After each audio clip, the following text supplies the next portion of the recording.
દર્શક મિત્રો, મહામંથન મંતવ્ય ન્યૂઝમાં આપનું સ્વાગત છે। ભાવનગર જિલ્લાના પાલીતાણા તાલુકામાં આજે સવારના સમયે એક માલધારી પોતાની ગાયને ચારવા માટે ગયા હતા। આ દરમિયાન અચાનક સિંહ દ્વારા હિંસક હુમલો કરવામાં આવ્યો।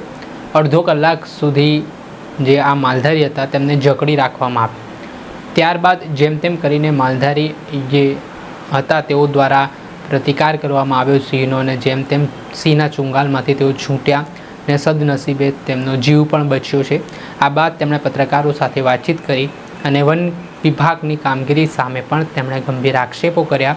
ને હવે જે રહેણાંક વિસ્તારમાં સિંહો ધસી આવી રહ્યા છે તે એક ચિંતાનો વિષય બન્યો છે। ભૂતકાળમાં અમરેલીમાં પણ આવી રીતે સિંહો દ્વારા માનવભક્ષી રૂપ ધારણ કરીને કેટલાક લોકોને ફાડી ખાવામાં આવ્યો ને તેના કારણે આ બાબત એક ચિંતાનો વિષય પણ બની છે।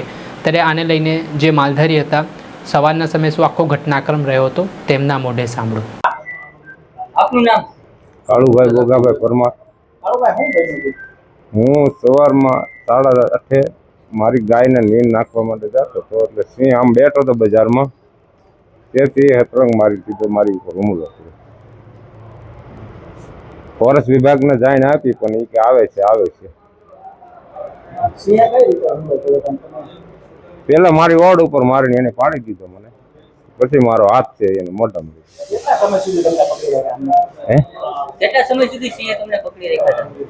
લગભગ અડધી કલાક પકડી રાખી।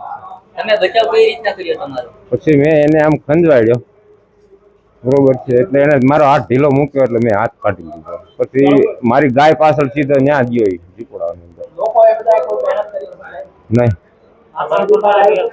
તો વધારે ખીજાય ને। વન વિભાગ પહોંચ્યું હતું ત્યાં સ્થળ ઉપર તમારે? ત્યાં કેવું જાણ કરી હતી પણ કોઈ આવ્યો નહીં। આવી ઘટના આપ કેટલી વાર બને? આ પહેલી વાર જ બની। પશુઓના મારા એવું બને છે? પશુઓને માણસ ઉપર હુમલો કરે છે, પછી બીજા એક માણસની ઉપર કર્યો પણ એ નીકળી ગયો ભાગીને।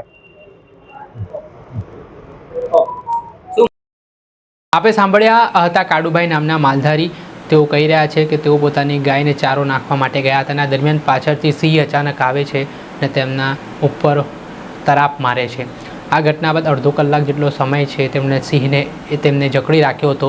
ત્યાર પછી તેમણે જેમ તેમ કરીને સિંહના ચુંગાલમાંથી છૂટ્યા ને આખો ઘટનાક્રમ સિનારીઓ સામે આવ્યો। તેના કારણે રૂવાડા ઊભા થઈ જાય તે પ્રકારની સ્થિતિનું નિર્માણ થયું છે। ત્યારે જોવાનું રહ્યું કે હવે વન વિભાગ આ મામલામાં કેટલી ગંભીરતા લે છે અને કઈ રીતની કાર્યવાહી હાથ ધરે છે।